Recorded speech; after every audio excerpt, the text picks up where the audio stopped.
everyone has had the childhood experience of loving a pet and then dealing with its death. In an excerpt from Where the Red Fern Grows by Wilson Rouse, you will see how young Billy responds. 2 days later, when I came in from the bottoms where my father and I were clearing land, my mother said, "Billy, you had better look after your dog. She won't eat." I started looking for her. I went to the barn, the corn crib, and looked under the porch. I called her name. It was no use. I rounded up my sisters and asked if they had seen little Ann. The youngest one said she had seen him go down into the garden. I went there, calling her name. She wouldn't answer my call.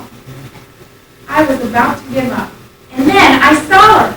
She had wiggled her way back far under the thorny limbs of a blackberry bush in the corner of the garden. I talked to her and tried to coax her out. She wouldn't budge. I got down on my knees and crawled back to her. As I did, she raised her head and looked at me. Her eyes told the story. They weren't the soft gray eyes I was used to looking into so many times. They were dull and cloudy. There was no fire, no light. I couldn't understand. I carried her back to the house. I offered her food and water. She wouldn't touch it. I noticed how lifeless she was. I prodded with my finger. I thought maybe there was a wound I had overlooked. I could find nothing. My father came and looked at her.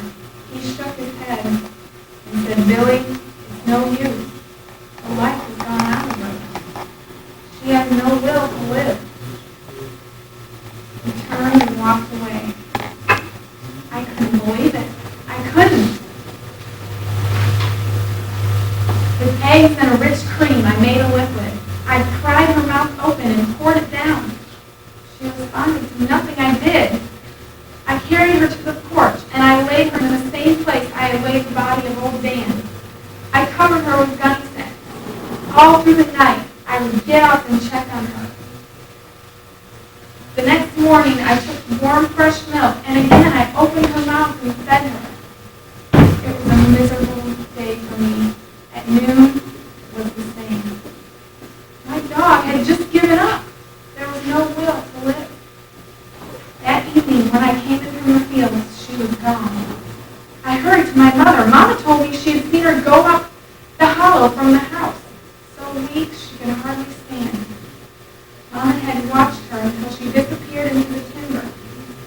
I hurried up the hollow, calling her name. I called and called. I went up to the head of it, still calling her name and praying she would come to me. I climbed out onto the flats, looking, searching, calling. It was no use. My dog was gone. I had a thought, a ray of hope. I just knew I'd find her at the grave of old Dan. I hurried there. I found her lying on her stomach, her hind legs stretched up straight, and her front feet folded back under her chest. She had laid her head on his grave. I saw the trail where she had dragged herself through the leaves. The way she lay there, I thought she was alive. I called her name. She made no movement. The last ounce of her strength in her body, she had dragged herself to the grave of old Dan. Kneeling down by her side, I reached out and touched her. There was no response. No whimpering cry or friendly wag of her tail. My little dog was dead. I laid her head in my lap, and with tear-filled eyes I gazed up into the heavens. In a choking voice I asked, "Why did they have to die? Why must I hurt so? What have I done wrong?" I heard a noise behind me. It was my mother. She sat down and put her arm around me. "You've done no wrong, Billy," she said. "I know this seems terrible, and I know how it hurts. But at one time or another, everyone suffers." "I know, Mama.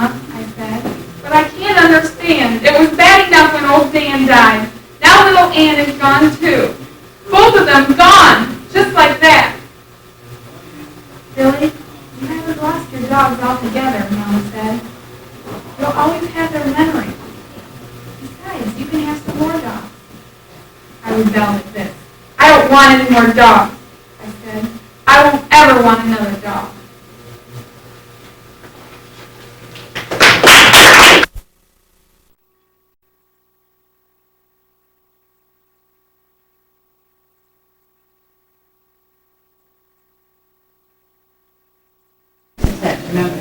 Sure.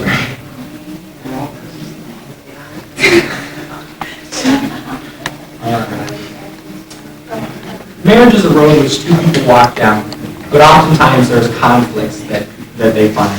The following is an example of how to not so harmoniously make it through the conflicts. The Prisoner of 2nd Avenue by Neil Simon. Edison, Mr. Ed Edison, I've just been robbed. 385 88th Street. I don't know, some books, record player, clothes. They got lots of clothes. Edison, all my coats, my suits, my wife's dresses. I don't know, I haven't checked the drawers yet. Oh, could you please send someone right over? My wife isn't home yet, I'm all alone. Edison, apartment 14A. Thank you, thank you. Oh, a drink, I need a drink. They took the liquor. The liquor's gone.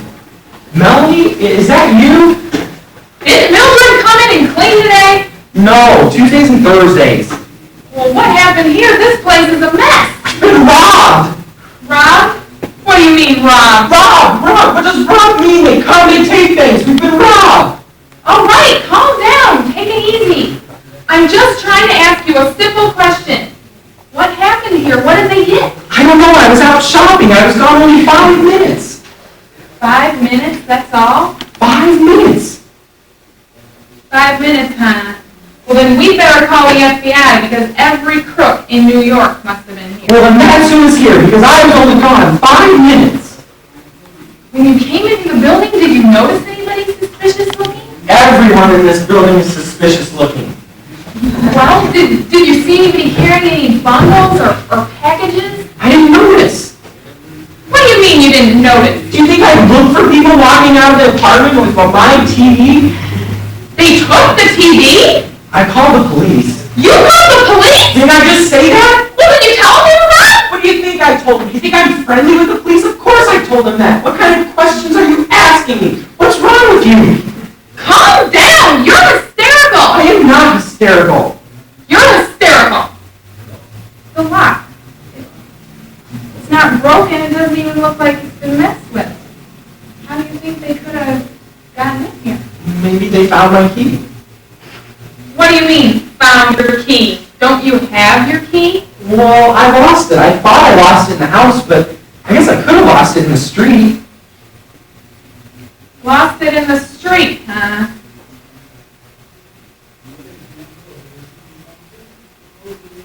How else was I supposed to get in?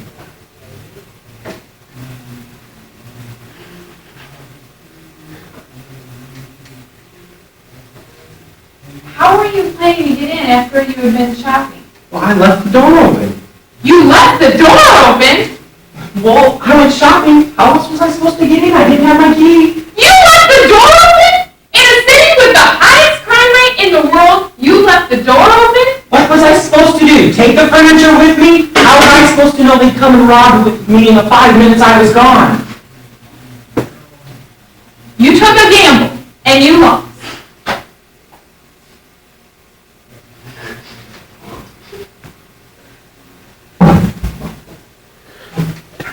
I am wrong.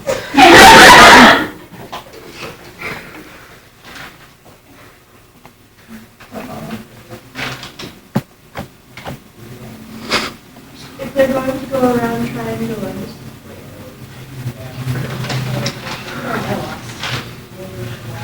You want to look at it quickly I forgot this part of the second floor.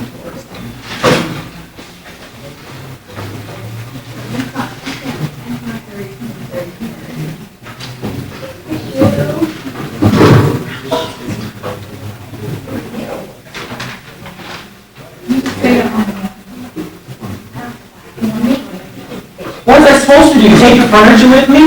How did did I know they were going to come the 5 minutes I was gone? They know. They know. A door is left open and the whole junkie world lights up. Door open, 14th floor, 88th Street and 2nd Avenue. They know. They don't know anything. They have to go around checking doors. Yeah, and what do you think they were going to do? Hey, fellas, let's leave this door alone. It looks like a nice door. If they're going to go around checking doors, they have 23 hours and 55 minutes to check doors. How was I supposed to know they check ours the 5 minutes I was gone? I gambled. I lost. What kind of gamble is that to take? You lose, they get everything. You win, they rob somebody else. We had to eat. There was no food in the house. Yeah, well, now you got something to eat and nothing to eat it with. Why didn't you call up and have them send it? Because I shop at a cheap store that doesn't deliver.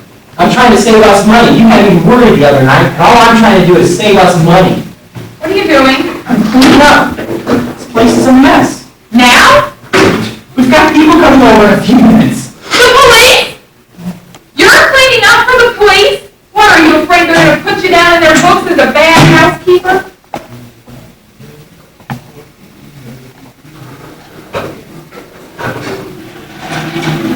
Leave it alone. Maybe they'll find some clues. Well, I can't find out what's missing until I put everything back where it belongs. What do you mean? We know what's missing. The television, the liquor, the kitchen money, the medicine chest, and the high five. That's it, isn't it? Isn't it? Okay, what else did they get? I'm not a detective. Look for yourself. My dresses! My 15 designer dresses! If that's what you had, then that's what they've got. Well, at least my evening gown was at the cleaners. They returned it this morning. Well, they did a good job of it. Cleaned me out. Left me with my nightgown and slippers. Anybody ask us to dinner this week? You tell them. I'll be wearing my thing.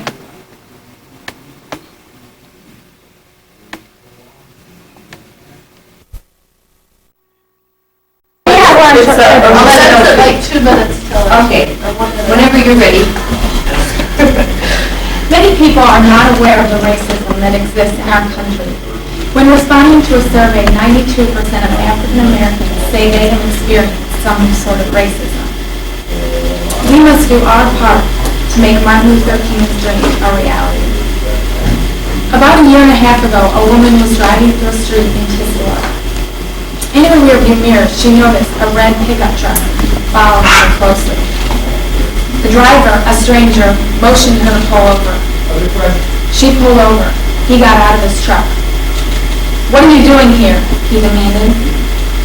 "Friend of my family," she pointed to the house in which she was headed toward. "I'm going there," she said. He let her go. There is one reason this man felt free to pull her over. She is a black woman. I have a dream that one day my 4 little children will live in a nation where they are not judged by the color of their skin, but by the content of their character, declared Martin Luther King on August 28, 1963. Now is the time to rise from the dark and desolate valleys of segregation to the sunlit paths of racial justice, to the solid rock of brotherhood. Now is the time to make democracy a reality for all of God's children. King said. As I listened to his speech, I thought of all the piercing pain, injustice, and storms of persecution African Americans have experienced. I cannot imagine why the perpetrators of this hell continue to cause injustice. Why, I ask? Why do humans treat other humans with such cruelty? How do so many Americans justify their racist acts in a country where we believe that we are created equal and have equal rights?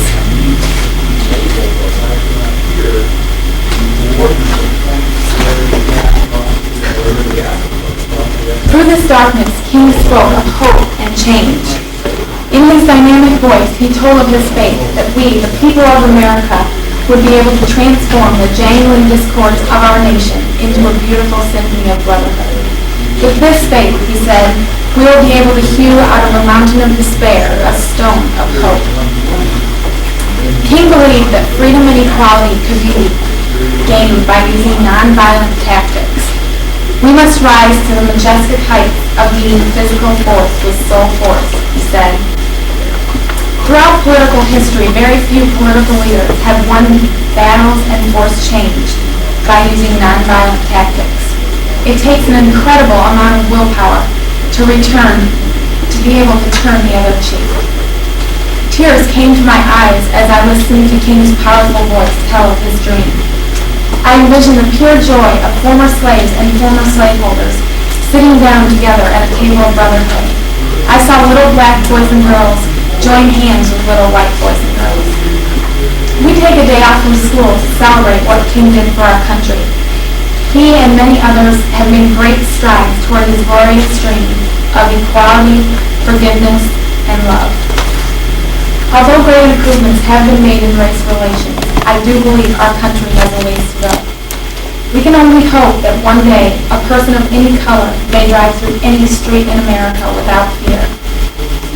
Let freedom ring, people cried on that day in 1963. And when we allow this to happen, when we allow freedom to ring through every city and every village, we will speed up that day when all of God's children, black men and white men, Jews and Gentiles, Protestants and Catholics, will be able to join hands and sing in the words of the old Negro spiritual. Free at last, free at last. Thank God Almighty, we are free at last. It's recording. Okay. Shut up.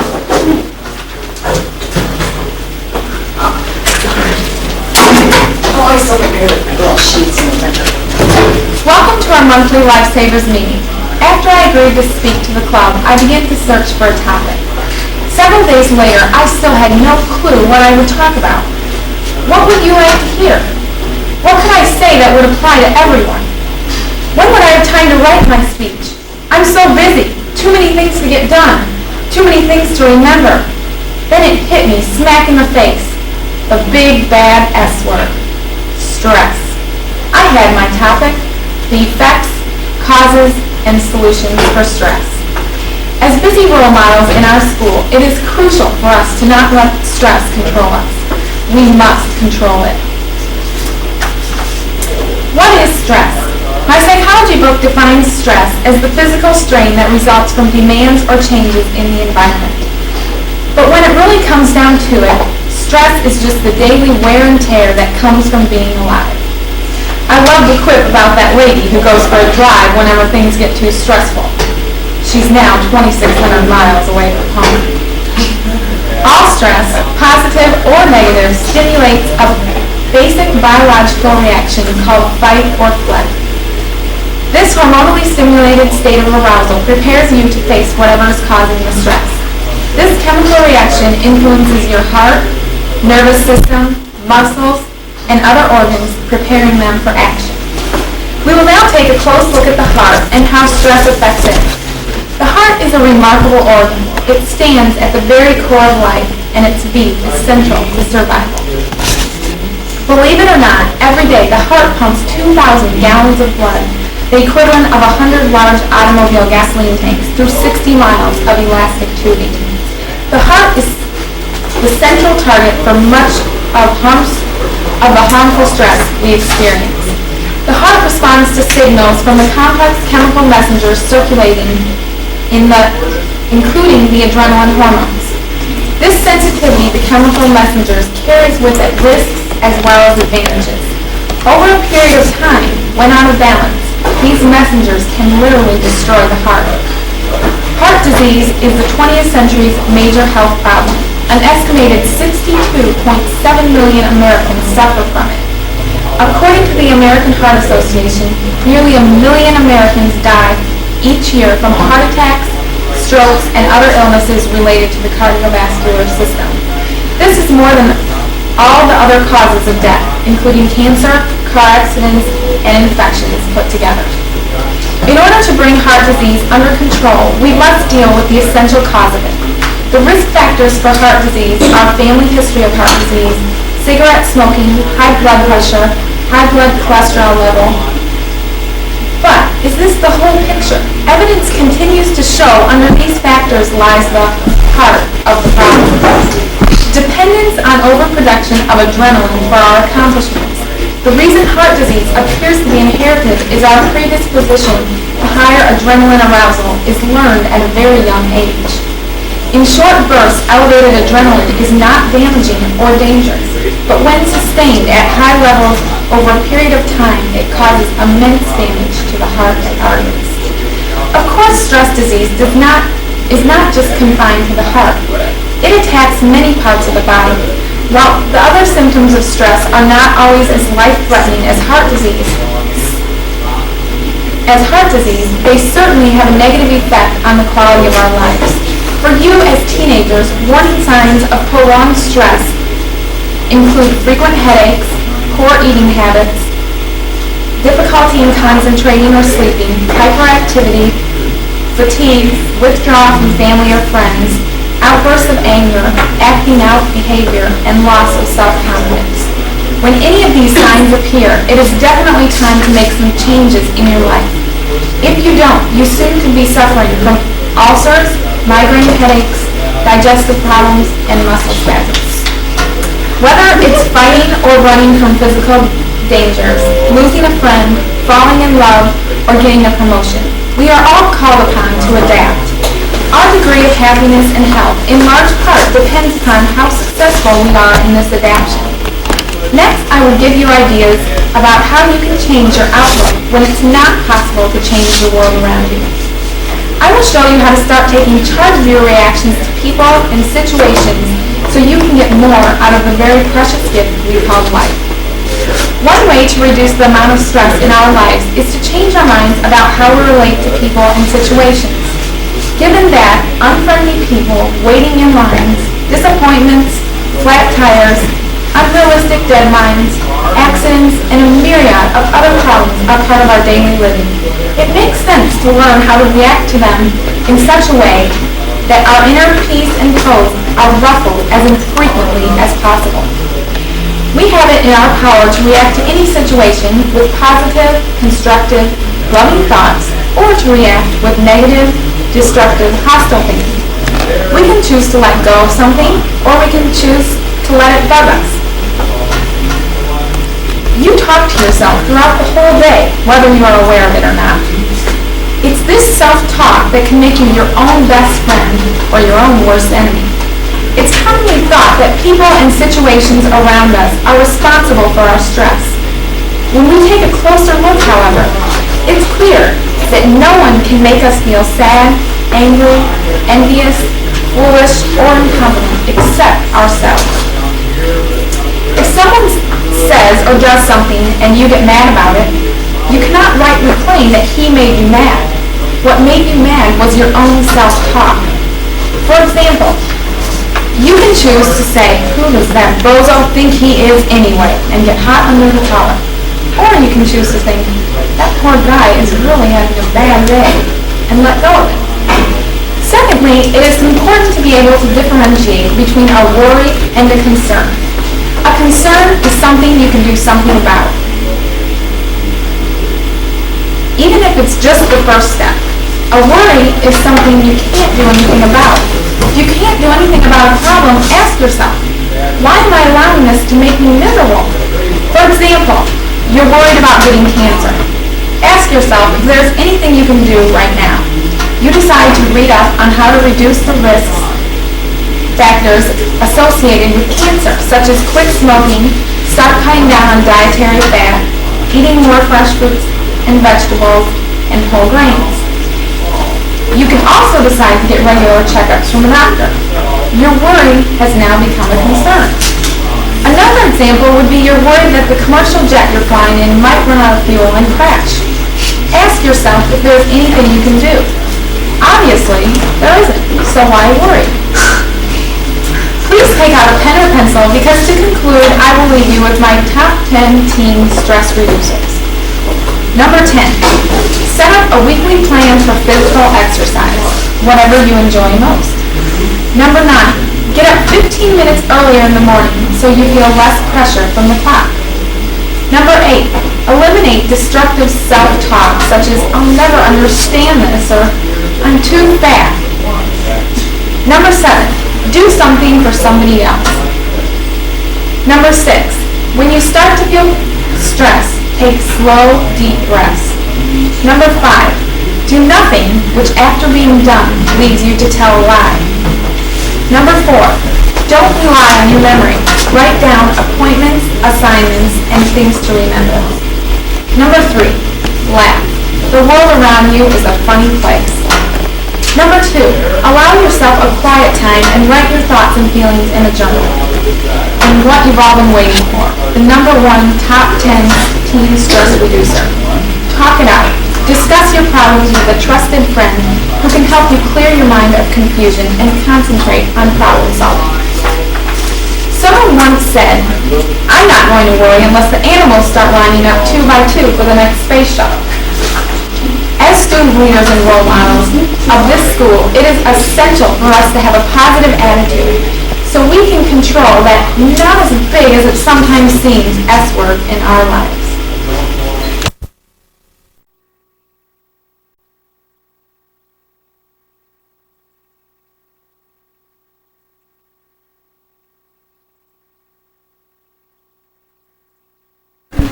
Hannah Foss. She did great. They're taking drugs in the first semester. Brad? Ross? Oh, yes, we can hear her. Yes.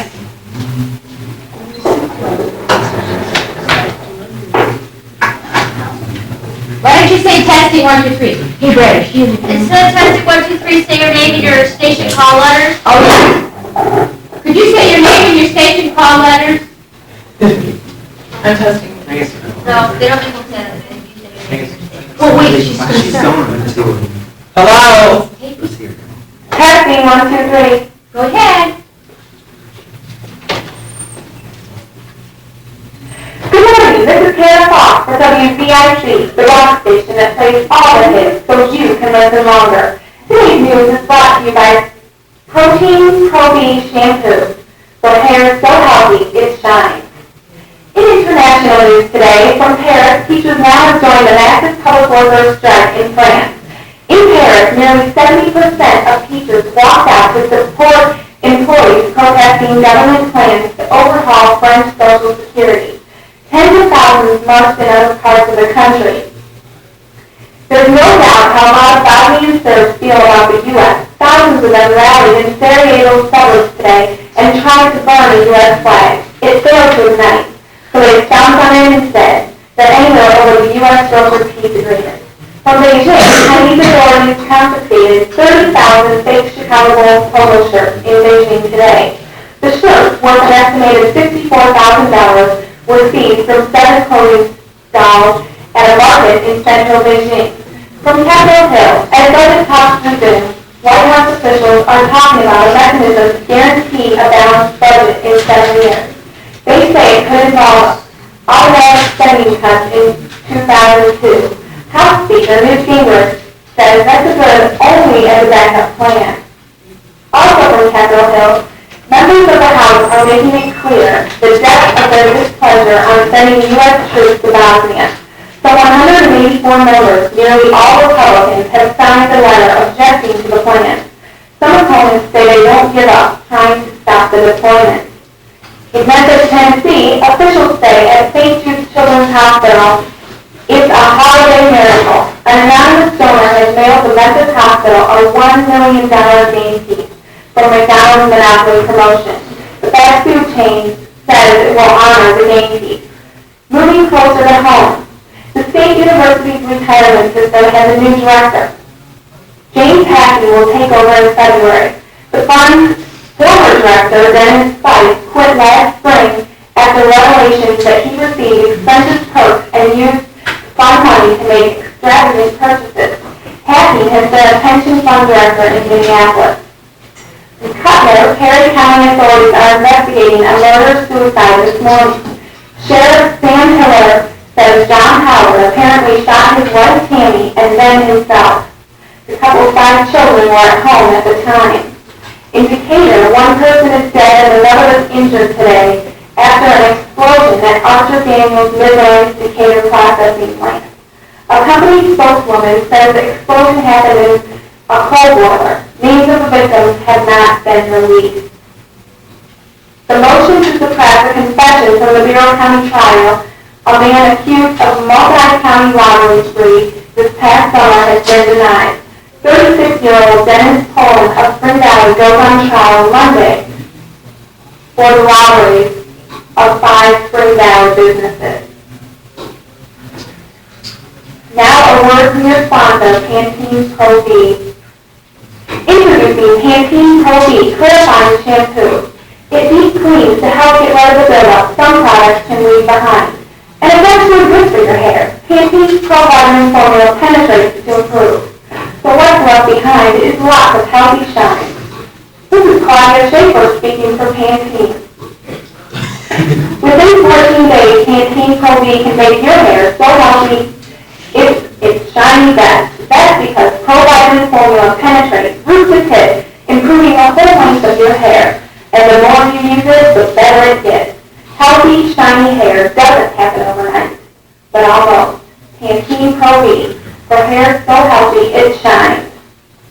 Now for WVIC Sports. In the NBA last night, Orlando stuffed Golden State 109-107.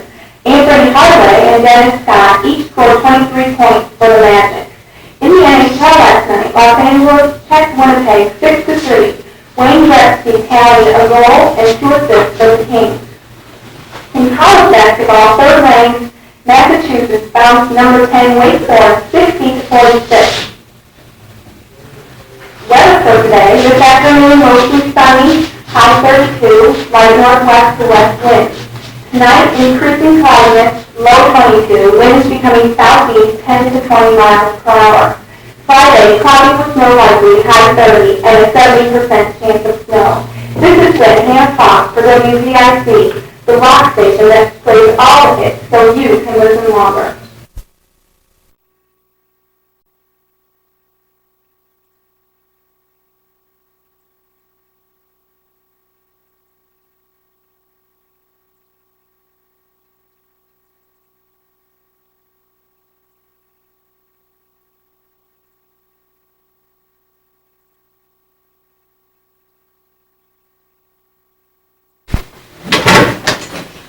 To our monthly student council meeting.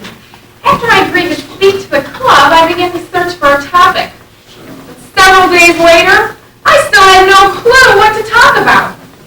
I mean, what would you like to hear? What could I say that would apply to everyone? When will I have time to write my speech? I'm so busy. Too many things to get done. Too many things to remember. Then it hit me smack in the face. That big, bad S word, stress. I had my topic, the effects, causes, and solutions for stress. As busy role models of our school, it is crucial for us to not let stress control us. We must control it. What is stress anyway? My psychology book defines stress as the physical strain that results from demands or changes in the environment. When it really comes down to it, stress is just the daily wear and tear that comes from being alive. I love that quip about the lady who goes for a drive whenever things get too stressful. She's now 126 miles away from home. All stress, positive or negative, stimulates a basic biological reaction called fight or flight. This chemical reaction influences your heart, nervous system, muscles, and other organs, preparing them for action. The heart is a remarkable organ. Believe it or not, every day the heart pumps 2,000 gallons of blood, the equivalent of 100 large automobile gasoline tanks, through 60 miles of elastic tubing. Unfortunately, the heart is also the central target for much of the harmful stress we experience.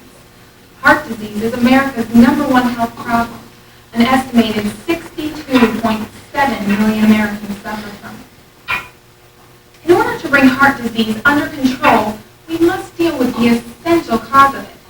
The risk factors for heart disease include family history of heart disease, cigarette smoking, high blood pressure, and high blood cholesterol level. But is this the total picture? Evidence continues to show lies the heart of the problem, the dependence on the overproduction of adrenaline for our accomplishments. This leads us back to stress. Stress disease does not just attack the heart. It attacks many parts of the body. For you, as teenagers, warning signs of prolonged stress include frequent headaches, poor eating habits, trouble sleeping and concentrating, fatigue, outbursts of anger, and withdrawal from family or friends. You begin to notice any of these symptoms, it is definitely time to make some changes in your life. If you don't, you soon could be suffering from ulcers, migraines, or even violent mass murders at a 7-Eleven holdup. Whether it's fighting, running from physical danger, losing a friend, or falling in love, we are all called upon to adapt. Our degree of happiness and health in large part depends upon how successful we are in this adaptation. Next, I will give you ideas about how you can change your outlook when it is not possible to change the world around you. One way to reduce the amount of stress in your life is to change the way you view people and situations. Now, given that unfriendly people, waiting in lines, disappointments, flat tires, unrealistic deadlines, accidents, and a myriad of other problems are part of our daily living, it makes sense to learn how to react to these people and situations in such a way that our inner peace and pose are ruffled as infrequently as possible. We have it in our power to react to any situation with positive, loving, constructive thoughts or negative, destructive, hostile things. We can choose to let something bug us, or we can choose to let go of it. I've heard it said, it's not the giants that defeat us, the mosquitoes. We talk to ourselves throughout the whole day, whether we're aware of it or not. And it is this self-talk that can make us our own best friend or our own worst enemy. It's commonly thought that the people and situations around us are responsible for our stress. However, when we take a closer look, we find that no one can make us feel sad, angry, envious, foolish, or incompetent except ourselves.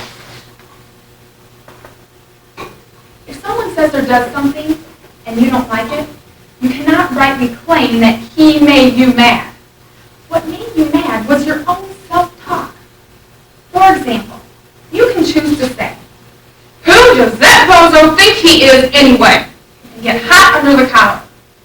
Or you can choose to think, "You know, that poor guy really is having a bad day," and let go of it. Secondly, it is important to be able to differentiate between a worry and a concern. A concern is something you can do something about. Even if it's just the first step, do something about it. A worry, on the other hand, is something you can't do anything about. If you can't do anything about it, ask yourself, why am I allowing this to make me feel miserable? For example, you're worried about your future. Ask yourself anything you can possibly do. You can schedule some college visits, apply to those that are your favorite colleges, and retake your ACT. You can also pray about it. Your worry has now become a concern. Another example would be you're worried the commercial jet you're flying in may run out of fuel and crash. Now ask yourself, if there's anything you can do. Obviously, there isn't. So why worry? To wind things up today, I'd like to leave you with some of my top teen stress reducers. First, set out a weekly plan for physical exercise. Basketball, bungee jumping, whatever you enjoy most. Next, eliminate destructive self-talk, such as, "I'll never understand this," or "I'm too fat." Next, forget about yourself for a minute and do something for somebody else. Next, never, under any circumstances, tell a lie. Mark Twain once said, "If you tell the truth, you won't have to worry about anything." Next, laugh. The world around you really can be a funny place. You don't always have to take life so seriously. And finally, talk it out. Discuss your problems with a trusted friend who can help you clear your mind of that confusion and concentrate on problem solving. After all, a friend is someone who knows all about you and likes you anyway. Someone once said, "I'm not going to worry until the animals start lining up 2 by 2 for the next space shuttle." As student leaders and role models of our school, it is crucial for us to have a positive attitude so we can control that not as big as it sometimes seems S word in our lives.